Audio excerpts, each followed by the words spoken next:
What do you see in front of many courthouses around our country? You see a statue of Lady Justice. You know it's Lady Justice because of three things. First, it's a statue of a lady. Second, she's holding a pair of scales, which are evenly balanced. And third, she's wearing a blindfold. Blind justice.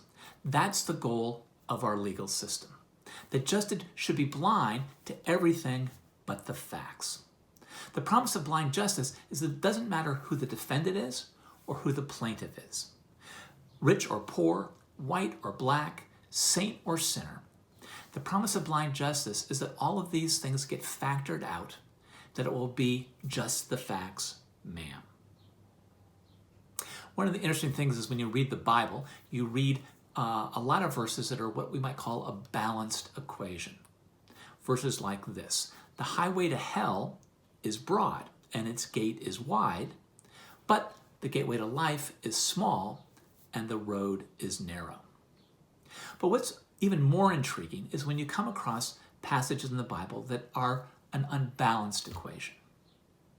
In 2 Timothy chapter 2, Paul gives us 4 equations. 3 that are balanced, 1 that is unbalanced. This is what he writes. This is a true saying. If we die with him, we will also live with him. If we endure hardship, we will reign with him. If we deny him, he will deny us. If we are unfaithful, he remains faithful because he can't deny himself. The first equation is, if we die with Christ, we will live with him. These words remind us of baptism as it was originally practiced, how a new convert to Christ would be killed as he was dunked under the water, and then resurrected when he was brought back up. The Christian life here is a balanced equation. If we die to our own way of living, we will be raised to live ruled by Christ. The second equation is also balanced. If we endure, we will reign with him. Faith requires endurance. Some think of faith as a magical gift, a super duper potion that once we have it, it never leaves. But faith is no different than love or hope. It's a gift that must be exercised and used every day.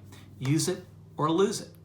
It's a balanced equation that's true for faith as well. The third balanced equation is, if we deny him, he will deny us. How can we expect God to recognize us if we fail to recognize him?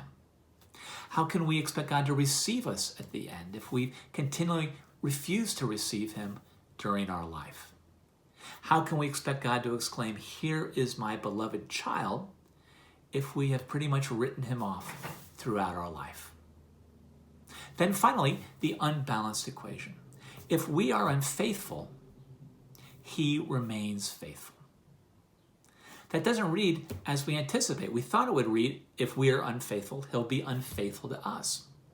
Because that's only fair. That's only right. That's only just.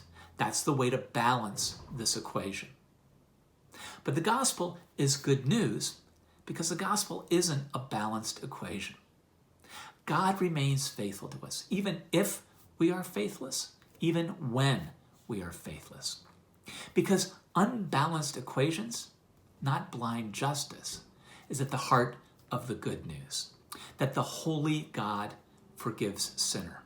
That the just God justifies the unjust. That the righteous God is the God of mercy. You see, the good news is that what God has for us is not blind justice, but wide-eyed mercy. Because in front of God stands not a statue of Lady Justice, but a cross. A cross that proclaims the ultimate unbalanced equation. That in Jesus Christ, God took our punishment upon himself so that we might live his life forever.